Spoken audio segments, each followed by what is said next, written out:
If one of your sales guys out in the field goes, that they missed out on one of the greatest podcasts never recorded, maybe it's time to take some action on it, or maybe not. CEOs can tank, but sales cures everything, Nathan. Right? Sales cures everything. You're listening to the Roofing Success Podcast, a show created to inspire roofing contractors to achieve optimal success in their roofing businesses.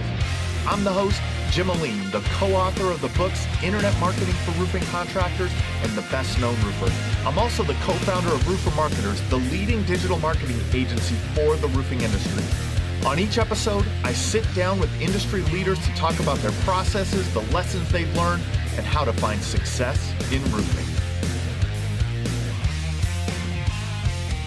Hey, welcome to another episode of the Roofing Success Podcasts. If you see those buttons on your screen somewhere that maybe say subscribe, it may say follow, or it may say like, it may say comment, push it for us. Today we have my friend Nathan Tebedo with ContractorCoachPRO. How are you today, Nathan? I am doing well. It's been a beautiful fall. I'm gonna tell the audience here that they missed out on one of the greatest podcasts never recorded. With Nathan. Oh man, that's right. Nathan and I recorded an episode. Man, it was probably 9 months ago, maybe a year ago. It was over a year ago because I know I was in my other office in a different room in a different office, and then I'm not in that office anymore because we had a baby last December. So you got evicted. That baby, you got evicted. We had a great conversation, and at the end, I went to stop the recording, and it said started. Recording started, and I was like, oh no. But it was. Everyone will have to take our word for it. That was an amazing conversation. So it has been too long between that conversation and now. And we were talking the other day, and we were talking about a lot about like the fads that are coming up in the roofing industry, right? Like these things come and go. And not that some of them aren't great things to chase for your business, but maybe, they're not the right thing right now. There are other things that maybe you need to be working on. So let's talk about some of the fads that you see, or I don't know if we want to call them fads, but things that are, let's call them fads, right? Fads that you see in the roofing space right now. I think fad kind of has a negative connotation for sure. So. I mean, when I was younger, you probably remember when fanny packs were a big deal. Are you calling me old? Yeah. And now they're kind of back again. Like fanny packs are like a big deal. People love them, right? And maybe they're perfectly fine for some. I can't do it. I can't wear a fanny pack. But some people absolutely love those things, and that's all fine and dandy. And so I think maybe, I use the term fad sometimes to refer to like new things that pop up in our industry that really they get a bunch of hype around them. And then they because of that hype, people start paying attention. Yeah. And there's pretty much always an opportunity behind that thing. And so I think a number of years ago, for a little while, blown in insulation. Well, if we go way back, the spray foam and coating thing went bonkers. Now, some of you sitting here listening to this, if you've been in the industry for like 5-6 years, you're like, what are you talking about? I mean, way back, they had this hot spray foam, like it was a roofing system. And then you were supposed to put this coating over the top of it, right? And there was closed cell foam and open cell foam. And, depending on which one you went with and whether or not your coating worked, fantastic opportunity, right? But once again, it went through its own struggles and its own things. And then, for some of you that have been around for a long time, probably could name a few other ones. One of the ones that comes to my mind too is blown in insulation. So there was a time where, insulation does degrade, especially residential insulation. It gets hot, cold, whatever. It begins to degrade and you lose your R value in your house. And then all of a sudden it was blown in insulation. You could just blow insulation into an attic, and you needed a machine, you needed a certain kind of insulation. And then that was a huge thing, right? And then a real big one that came along too was spray coatings. So once again, right now, if your hackles are going up, I'm not knocking it. I'm just saying it was this new thing that came along that people started going, oh, and it was different than your core business. Yeah.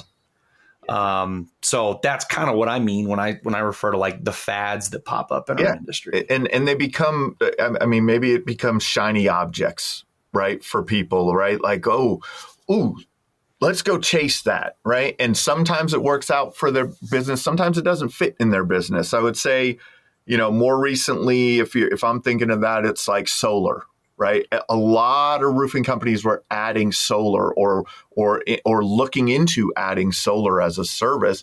And, some of them have done that successfully, and some of them have said, we're going to not do that, right? Like that's not solar is still kind of a big one. It's a big one for sure. I mean, solar's still a big one. There's still a lot of people that are going, man, but the door got cracked open a little bit on solar for people to figure out there's a lot more to it. And there's a lot more to it than simply buying a machine and teaching somebody how to spray or pump in and so like there's a lot that goes into that, the way that it's installed, how it's connected, the inspection, turning that thing on, the fact you have to have, a certain level of electrician to even be able to do those installations. And like solar, once again, I see it as kind of this bit of a fad, but once that initial adoption happened, a lot of people kind of got burned on that. And like you said, some people did really well. That's right. Yeah.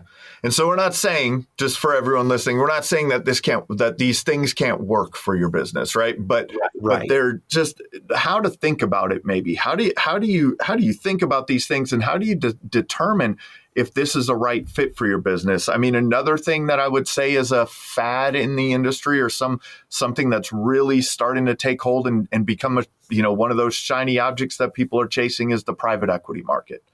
Right. I mean, there's a lot of people. We have clients that have man, they've done really well on a couple of private equity deals.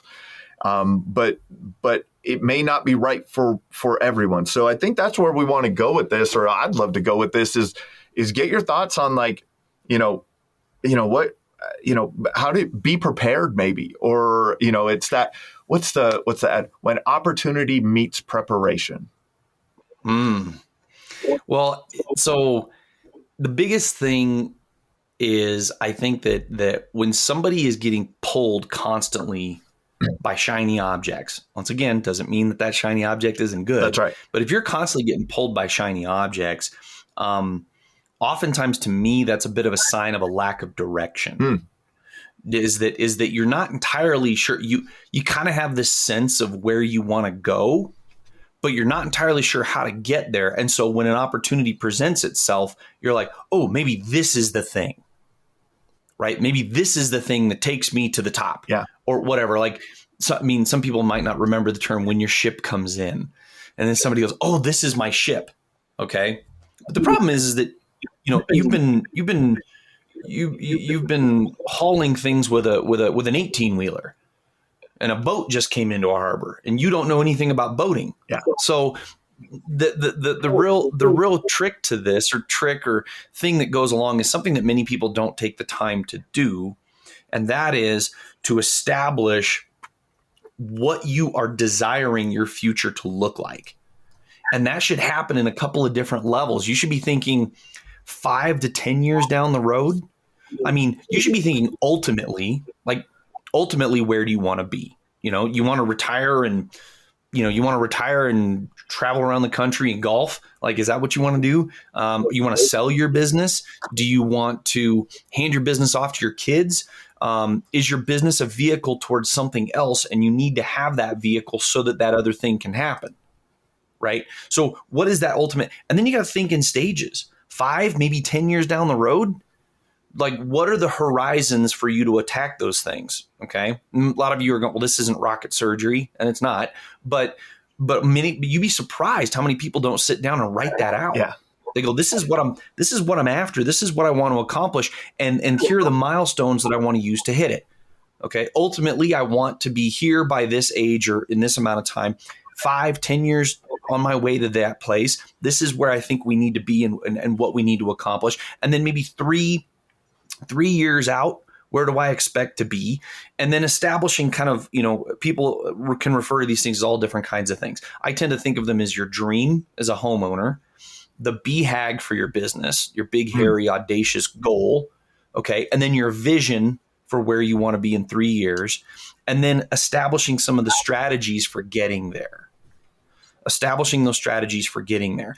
If you don't have that laid out and you're an entrepreneurial minded person, shiny object syndrome is a real thing and can definitely keep you from getting where you want to go. Because you have to have something that you use as the yardstick for whether or not this is the right decision or the wrong decision. Because I can tell you right now, if you're a residential roofer and you're trying to master that thing and you're trying to gain market share and and then all of a sudden you decide to do windows, that is a whole nother animal, right? Very profitable, great business, lots of good return on it. But if you barely have time to make your roofing company better, you don't have time to start a whole new business and doing windows. So you have to realize there's a time cost with doing that. And so would you rather continue to master what you're doing and march toward your documented ends that you want to reach? Or do you want to get distracted with something else and have two businesses that aren't doing real well? The distractions will kill your business. Like, they will kill the first thing. I just did an episode a few maybe a month ago or so. It got released with Mike Pickle from Texas Roofing. I was outrageously impressed by the way that they were fully diversified and only did roofing. It's a weird statement to say, right? But they started in with one sector of roofing, and then they mastered that, and then they found another one, and then they mastered that, and then they mastered that, and then they mastered that. So now, residential, re-roof, new construction, all of the different channels that you can be successful in roofing. I was like, these guys are. Everyone a lot of times everyone is looking outside for a complete different service offering, but they understand their vision. Their vision is to be the best roofing contractor. So they stay within this lane of roofing, right? Like, but if you don't have that vision, like you're saying, then you have that lack of direction. I think about that with you need mastery. You need that mastery, right? Because here's the thing. A lot of guys, they're going to say, "Well, I'm going to hire somebody who can take over this side of the business so that I can do this thing over here," and that's fine and dandy. What are you handing them? If you're handing them a complete mess, okay, then either A, you've hired somebody who could probably go start their own company anyway because they can actually take your mess and fix it, which. Why would they take on your mess if they could just start their own business? Or B, you're hiring somebody that's actually not capable or doesn't want to start their own business, and you're handing them a whole pile of a mess to try and figure out and manage. There's a difference between starting something and creating something and then being able to manage and keep that thing going. And those are two different kinds of people. So if you are looking to make those expansions, take a look at what you're doing now and look at it and go, can I hand this thing to somebody who's good at managing and then be able to continue to carry this thing? Or am I handing them a mess that they have to figure out so that I can run off and chase this object? Yeah. Like, go figure this out for me. Yeah. Right. Like, it doesn't mean you can't do that in a microcosm, right? You definitely can do that in smaller areas. Like, we're trying to create a really cool referral program for our clients. Well, there's a good chance you have somebody in your company who'd be like, I could figure that out and I can own that and I can do that. Great. That's you can totally do that in that way, and you should. But just keep that in mind. I mean, when you see these new things coming along, like, do you have the time and the capacity to chase that thing? And if you look at your life and you go, man, I don't run my own schedule. My business runs me. I work in my business, not on my. If you're in that position, you need to settle your house first before you try to build a new one. Definitely. That's where that's the to the detriment of a lot of entrepreneurial type of people, right? In EOS, it's the visionary, right? The visionary is good at maybe starting things, but they don't finish them. And so if you start a whole bunch of stuff and don't have the team with you to finish them, to take that over once you've gotten it going, right? You get it going, and now everyone can help and shape it and mold it and continue on and to grow that aspect of it. But visionaries love to go all over the place, right? Like they're everywhere. And so how can a visionary type person develop a mission and vision for their company that helps to put the borders up, keep them from going outside of the lanes? Well, first of all, people like that are, if you're a visionary, like you need to have some accountability. There needs to be somebody in your life. And here would be my suggestion. They don't work for you. There needs to be somebody in your life who can say, hey, man, like, because here's the thing. If you're a visionary and you love creating, that's amazing. The world needs you guys and thrives off of you guys. Okay. But if you continually add new things, if you create a team around you, but you continually add new things to their plate, then the things that you added before don't get completed. Yeah. They don't get mastered. They don't get moved on. So what does that mean? It means it ends up, you end up having to slow down as a visionary, and they hate that. They hate that. Well, the problem is that if all you ever do is create more work for your team, then they will run out of capacity on your new ideas, and some of your stuff is going to have to get dropped. So that's where that accountability component comes in. You should have people working with you who can go, hey, we don't have time for this. And you should be able to take that feedback. Right. But then you also, but here's the thing, you also have to remember is that integrators oftentimes tend to be the ones who pump the brakes. And sometimes one of the things, they pump the brakes when they shouldn't. That's right. Maybe they might be a little reticent to change. That's why having an outside person, okay, who you can talk to about that can go, hey, like, you're not dumping any work on me. Okay. But it does sound to me like you continue to drive stuff into these people. And at some point you're the one who needs to lay off for a minute. And I think that makes me think of like making sure that you have to, and it's kind of funny. I've talked to Roz and I were talking about this, like this accountability with owners. Like a lot of times as owners, we don't have accountability, right? We have no accountability. And in large corporations, the CEO has to report, the CEO has accountability to the board of directors. To the board. Right. Yep. And so you need your own board of directors in a way, right? Like you need someone outside of your business that you are accountable to.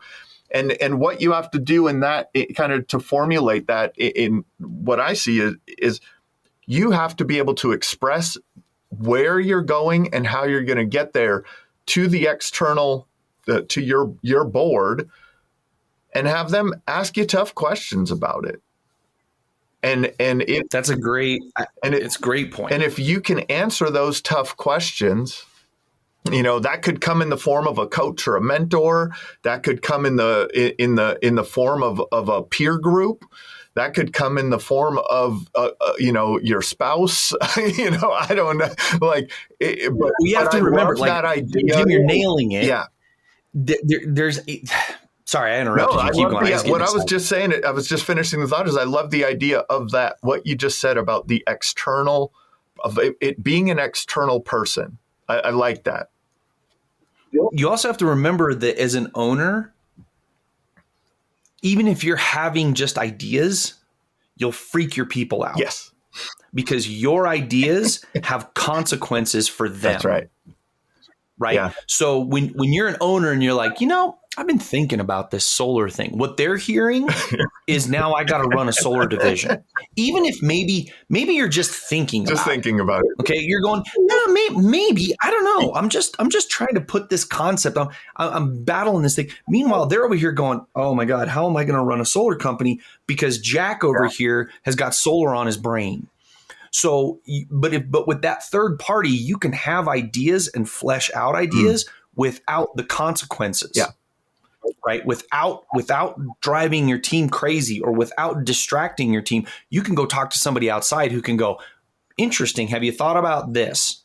And that idea can stay right between you and them and stay right in your head until maybe it's time to take some action on it, or maybe not. CEOs can tank can increase or decrease the value of their stock with a statement. Right. We know a guy who builds cars out in Texas who does that kind of stuff. There is a guy that builds cars out in Texas that has X'd out some of his stock value by communication that he's had. Not that you shouldn't say some things that you're feeling yourself, but that's to the point of what, or kind of what I'm taking from what you said. Words have power when you are in a leadership position. Yeah, I mean, if one of your sales guys out in the field goes, I think we should do Windows, like that doesn't do anything. Like everybody's like, interesting idea, okay, whatever. But when the owner goes, I think we should do Windows, everybody starts going, okay, like we're going to do Windows. And even if it's just a question, I think, like, do you guys think we should add a window division, right? Like that question, like to your point, gets that whole team going, oh my goodness, this is what's coming, right? Like where do you think the rumors come just from? Be a question. I mean, if you want to test this, I don't recommend you doing this as more of a joke, but just tell your sales manager, your sales team, you've been thinking about adjusting the comp plan.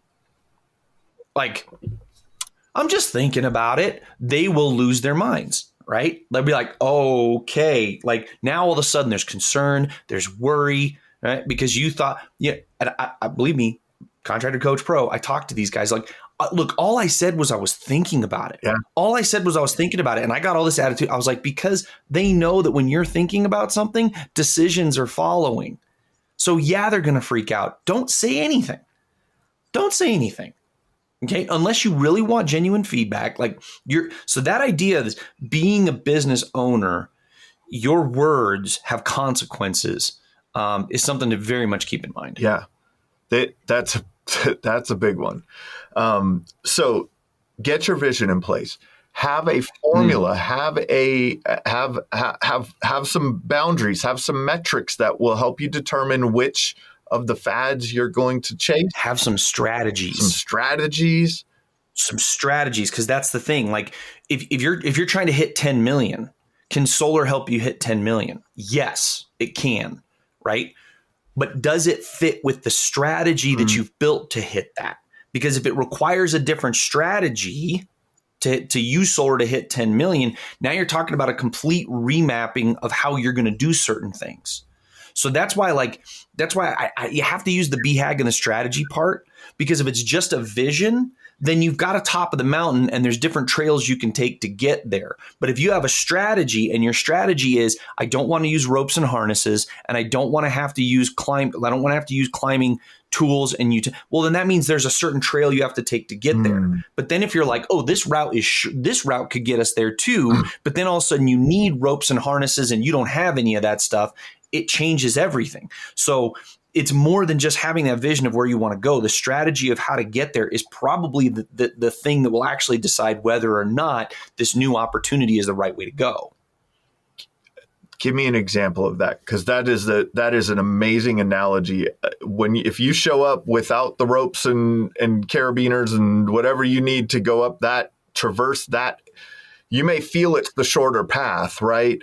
But if you show up there and you don't have the right tools to go down that, to climb that, that boulder and get over that hill, and you could have just walked that way and you'll get to the same place, right? It's getting to the same place, but you have everything you need to go down that path. What would an example of this be? A practical example like in a roofing company? Okay. So the first one that came to mind when you asked for an example was commercial roofing. Got it. Commercial.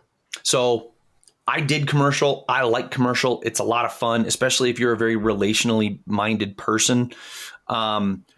But your marketing strategy, if you're a residential contractor right now, your marketing strategies, your sales strategies, your marketing and sales strategies that you use for residential are not the same as they are for commercial. Yeah. They're just not the same. If a homeowner calls your office and says, Nathan, I'd like you to come look at my house, I'm like, that's a great lead. right?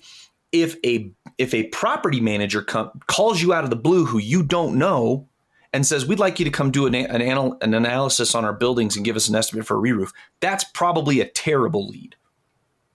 Because all they're going to do is try to use you to drive down the guy they're going to use anyway. Yeah. So that's why, like, can commercial roofing help you get your business to the number you're after? Yes. But if your strategies are all built around getting to that number through the residential path, you don't have the strategies built to use commercial to get there. Okay. Let alone talking about either industrial commercial, low slope commercial. Okay. Downtown, like when I say downtown, like high rises and specialty commercial. Okay. All different veins of commercial, and they all have different little pieces about them. And your business is all tooled up and strategically built to hit the number or do the thing with residential. And then you just want to throw commercial in there because you guys just happen to land a multifamily steep slope apartment complex, right? That's totally different than saying, well, now we're going to do half of this number with multifamily when you don't have any of that stuff built. Yeah. I also, that makes me think of like a commercial roofing salesperson is not the same as a residential roofing salesperson, right? You had mentioned the relationship side of things. It's a different sales cycle. Boy, that sales cycle is way different. I tell people, it's like, shout out to the CRA, the Commercial Roofing Academy. Yeah. I get a chance to hang out and speak at their events and be with those folks. And one of the things that I tell them is, if you're trying to do 10 million in commercial roofing in 2024, and you have 3 million in your commercial roofing pipeline right now, it's not going to happen. It's not going to happen. That sales cycle is anywhere from 8 to 18 months, maybe even 24 months. And so what that means, and assuming you don't close, if you've got 3 million in your pipeline right now, then you might do $1.5 million in commercial in 2024 and you wanted 5. Not going to happen. It's so different. But then back to the original point, have the strategy, understand your business, understand the strategies that you're using to execute to get to your big goal. Going all the way back, looking at kind of more of the small business, right? The small roofing company. What should they look like? We talked about this at one point in time. It was like you'd had kind of told me something to the effect of you don't want to replicating your sales team. Don't replicate your sales team. Something to that effect. Well, so this is not popular. I just had a conversation with a guy who just came back from a conference, and everybody was telling him, when he said everybody, he meant the people who are trying to speak to him as a business owner. His number one priority is to build a sales team. Number one priority, he's got to build a sales team. He's got to build a sales team. He's got to build a sales team. Okay. What most people don't realize is that if you're a small business owner, building a sales team is actually one of the most difficult things you could possibly do. Okay. Now, there's lots of gurus, lots of coaches out there. Some of them might even be listening to this. Okay. And they might be going, well, that's why you hire a guru, right? Yeah. So you've got a guy who's running his business. Put your opinions in the comments. That's right. You can put your opinions in there. That's fine. You got a guy who's running every aspect of his business right now. He has no time to do anything because he's running everything inside of his business.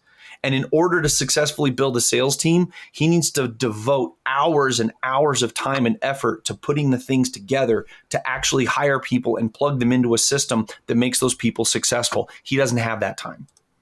So there's this funny little, maybe it's a secret, that if you're a small business owner and it's just you and a couple of folks, building your sales team should not be your priority. Oh, right now some people are going, God, that hits me right in the wallet. Okay. But sales cures everything, Nathan. Right? Sales cures everything. The truth of the matter is that your goal as a small business owner should be to efficiently and effectively max out your revenue generation and building potential at whatever stage you're at first. Okay. Because we like to say you hire when it hurts, right? And so if you have capacity right now and you're not at the revenue level you want to be at, odds are that you can actually get to that next revenue level through process and efficiency without hiring another person. And that should be your target. Now, here's what's interesting. For whatever reason, there's probably lots of reasons around this, probably mostly the psychology of an entrepreneur. In most cases, not all, most cases, if you show me a $3 million business that has 4 salespeople and the owner sells as well, the owner sold 1.5 to 2 million of that on his own, and the other 4 guys produced the other million. Or 3 guys or 2 guys. Okay. So then my question is, why don't we just get the owner selling more? Because training, hiring, and making successful a salesperson is one of the most difficult things you can possibly do in your business. So our goal should be, especially if you're listening to this and you're small, you're just by yourself, or you've got maybe a couple of people around you, perhaps, maybe you don't. In most cases, your fastest way to reaching your short-term goals is for you to be able to sell more. You don't have to train you. You don't have to take you on ride-alongs. You have your own built-in value proposition because you're an owner. Okay. And you have all the creativity and authority to get a deal closed that your salespeople will not. So if you're looking for capacity, if you're going, I want to do more revenue and it's kind of just me, the fastest way is to create capacity for yourself so you can sell more, which means not hiring salespeople. They will actually take more of your time. They will take longer to get up and running and successful than for you to get out and run and do a few more deals. So what does that mean? That means hiring an admin, maybe a virtual admin. Okay. That means hiring a part-time bookkeeper, or maybe outsourcing your bookkeeping. That means hiring somebody to help you with production. Believe it or not, those things are easier to train. They're faster to train. And those people will be successful at buying you more time faster than trying to replace the revenue you produce with a salesperson. Mm. And here's the end bit, okay? They cost less. Mm. So even if you are able to get a salesperson out selling a couple of deals, maybe they produce half what you do in a month, they will take the biggest piece of the pie when they do. That's a great point. And so you max that out. And as you create capacity for yourself, by taking things off of your plate that keep you from selling more, you then at some point will find instead of exchanging the time you just gained for more sales, maybe you keep your sales the same and take that time to begin. Now we begin to build the things necessary to create a successful sales team. But if you're a solopreneur and you think that right now the most important thing you could possibly do is hire a salesperson and you don't have any time, you will have even less, guaranteed. I've seen this in action. Like we have a client that I got to about 3, maybe pushing, I think it was around 3 million, and went out and hired the sales team, right? And trained and managed and tried to push towards that 5 mark, right? And get himself out of sales. And what he realized is he really hated being the sales manager. And so he got rid of his whole sales team, went back to selling himself. He'll sell 3-4 million a year himself, and then hired on the production side, hired people to assist him. Built a little team around that, and has been happy and extremely profitable ever since. Right. Now, here's the thing. Okay. Here's the thing. You're never going to see that guy on a panel at an event. No. Nobody's going to ask him to keynote. Yeah. Nobody's going to ask him to do a podcast. Yeah. Which maybe you should ask him to do a podcast. Right. If you haven't done it yet, Jim, that'd be an interesting conversation. Nobody's going to ask that guy how he did it, because he's only doing 3 to 4 million a year doing all the sales himself. Yeah. What people don't realize is that his overhead is tiny, which means his gross profit and his net profit margins are higher than they're higher than anybody doing 15 million a year. Yep. So then all of a sudden you go, well, why would I do? Well, now it comes right back to your dream, your BHAG, and your strategies. Yeah. So would you rather do 4 million a year at a 20+% net profit margin? Probably even more. Probably. Okay. Potentially. With a team around you? Or do you want to try and do 5 at a 10 to 15% net margin? Where you've got a bunch, now you've got a pile of people that you have to manage. Maybe that is your path. I don't know. Right. But you have to answer that question first, because like I said, this guy that Jim's talking about, you're never going to find out. There are people like that. There's a bunch of them out there. The owner is the focal revenue generation person because he kills it, or he or she kills it. They have a small team around them who they pay well, okay? And then they just consistently crank out a very modest number with wildly high profit margins, and they get paid very, very well, and nobody knows those guys exist. Yep. I think that takes self-awareness. And that's one thing that I think is I read, I can't remember where I read it recently, but it was like that self-awareness is the biggest contributor to success in entrepreneurship, right? So what that makes me think about, as you were saying all of that, I wrote down a couple of things. The first thing is the skill set to execute. So if you are good at selling, that doesn't mean that you are good at training and managing salespeople. This is true. But we put ourselves in that position because we think that's the next logical step, right?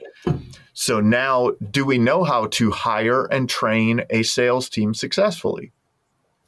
If you don't have that skill set, while you are building your business and out there selling, the self-awareness of saying, I don't have that skill set. I need to build that skill set. So I'm going to build that skill set slowly over time. And then when the time is right, when I feel like I have that skill set, now I bring on that first salesperson and I test my skill set. And then, okay, I've done it successfully. Now you can scale on that. Or you could potentially now, when you have that highly profitable business, you may want to invest in a skill set that you don't have, a sales manager. That's a potential option too, right? Absolutely. So skill set to execute and time to execute, right? And a lot of times we don't have the time and we don't have the skill set, but we try to do it anyway. And things just crumble. They just fail. And failures lead to doubt, right? And that's where, man, I'm just not doing this right. I can't get this thing to work. But if you have successes, that works. Now, if you're if you are someone that comes from the production side and starts your company and you're not a salesperson, be self-aware of your skill set. Learn sales. So right? That's a whole nother thing, right? So the thing is that if you, this gets a little bit tricky to navigate.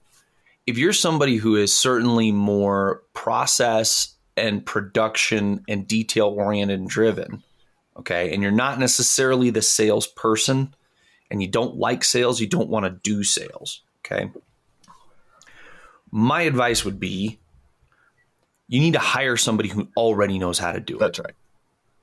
You have to hire somebody that already knows how to do it because they're going to be the ones who help to build that side of your company because they have that. Now, here's the problem, okay?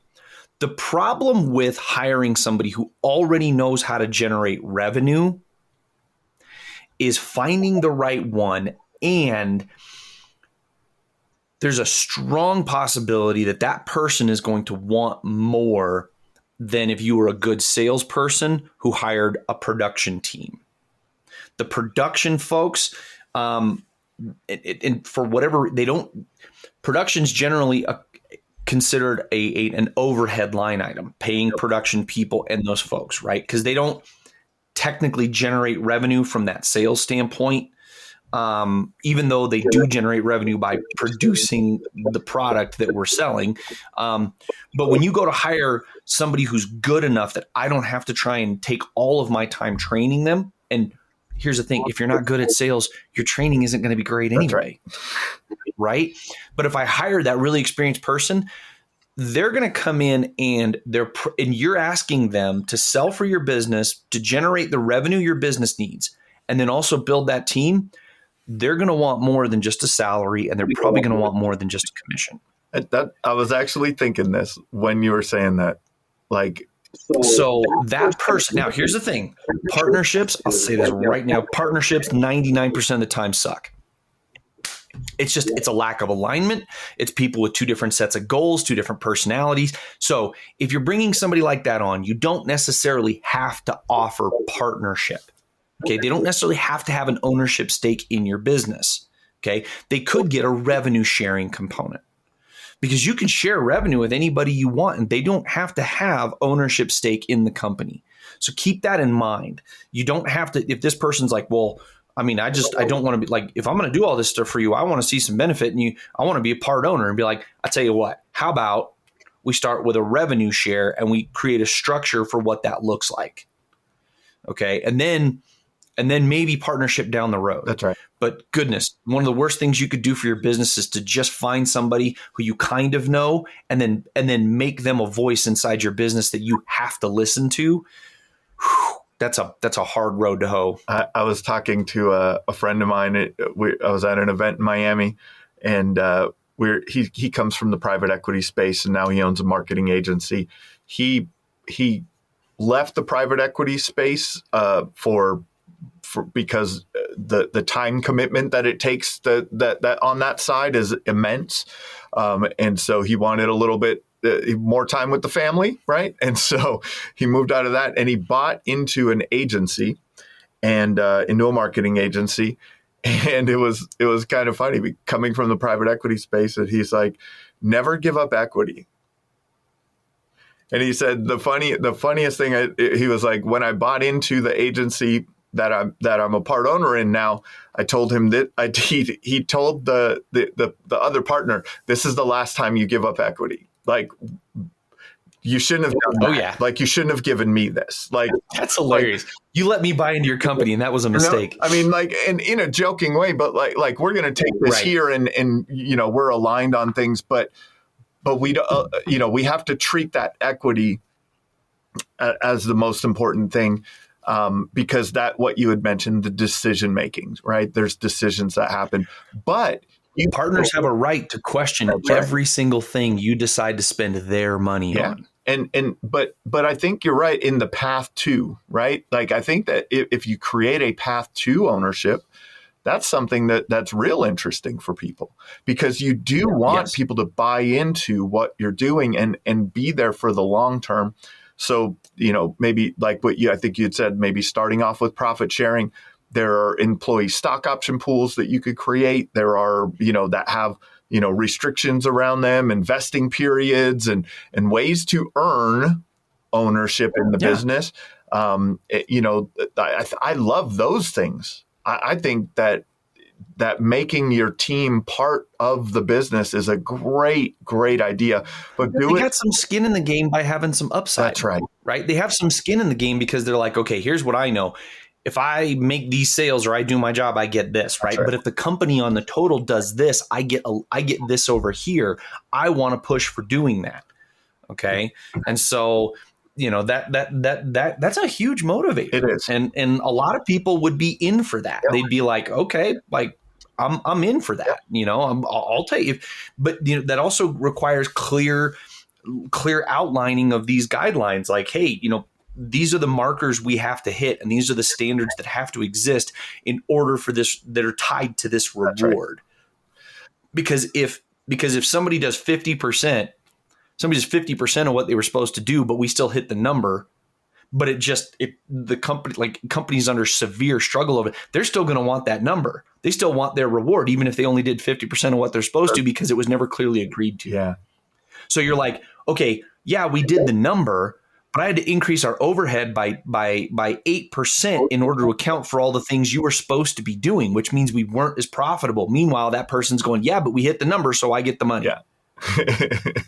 Be very, very clear in these things. Be very clear. A good example of this, though, of what is the potential of it. And it depends on you as an owner, too, of what your mission and vision and what you're trying to accomplish. You know, if you are a person who has found financial success in your life, maybe you have changed your mission to creating financial success in other people's lives. Absolutely. And so an example of that, I had Tommy Mello on the podcast. I don't know if you've run across Tommy. He's more in the home services space, you know, A1 garage doors. When he brought on his private equity investor, I think he said somewhere between he made 20 to 25 people millionaires that day. And some of them multimillionaires. Right. And so, you know, you have to know yourself, right? Know thyself, right? Like you have, know what you're looking for out of your business, know what your mission is, know what your purpose is. What else should people know about, like, to tie this together? It's kind of funny. We just talked about small business strategy here for the most part. And I'm all about dispelling myths, and I'm all about, you know, like, you have to realize when you're taking in information, this is so critical. And it's been something that's been on my mind for a while now. When you're taking in information, because I've been around long enough that podcasts didn't exist before. I've been around since before YouTube. I was around before the internet, believe it or not, with this beautiful young looking face. But I remember when those things didn't exist. And basically you had books. There were books, there were confidences, there were tapes, right? And you buy a pack of tapes. There were business development class or whatever. All of this stuff that's flying around, including this podcast that we're talking about. Okay, let's see if I can create an example after what we've been talking about. If you're a company that right now that's sitting at about 10 million, much of what you and I have just said probably doesn't really apply to you. It doesn't. And so as a $10 million business owner, you might be listening to this going, that's all very, very interesting. And maybe you grabbed a nugget or two. That's great. But the overwhelming amount of what we've talked about today doesn't necessarily apply to you, which means that the content on this podcast wasn't bad. It just wasn't for you. So, or even better example is if you're somebody sitting on a $25 or $30 million company, the things you're looking at are wildly different. Okay. So what that means is that as you're consuming content, as you go to conferences, as you sit in breakouts, you listen to panels, you listen to keynote people, you listen to podcasts, you follow a particular person, you're reading content, you're getting books, all of this. Keep in mind the stage that your business is at and the reference point that the content you're consuming is coming from. Okay? Because what I've discovered is that there's most of the content that's floating around out there is actually pretty good. It isn't, the one piece of content generally isn't for everyone. So I'll give you an example. This concept of delegation. Everybody's really excited about that. When somebody gets up on stage and they go, you need to delegate. You need to look at all the things that you have going on inside of your business and the things you hate doing and the things you're not very good at. And you need to delegate those, outsource them, give them to somebody else to do. Right now, you may be sitting there going, that's amazing. That's a great idea. Then I can focus on the things I'm really good at. And then you turn to look at your company and there's nobody else there but you. So who exactly are you going to delegate this to? So before you can even begin to delegate and use this guy's advice or this gal's advice, there's other things you need to do before you can even implement the thing that they're saying that you should do. So is that good advice or bad advice? It's good advice for somebody who can actually implement it. So I said this maybe a year ago or something. Like if you're in that position and you can go to a breakout session. And they always have conflicting breakout sessions, right? It's like 2:00. You can go to this breakout or this breakout. One of these breakouts is double your leads in 8 months, 6 months. Double your leads in 6 months. Okay. The other one is human resource management and how to write good job descriptions. And you have nobody working for you. You know which breakout you need? You need to be able to write a good job description so you can hire somebody.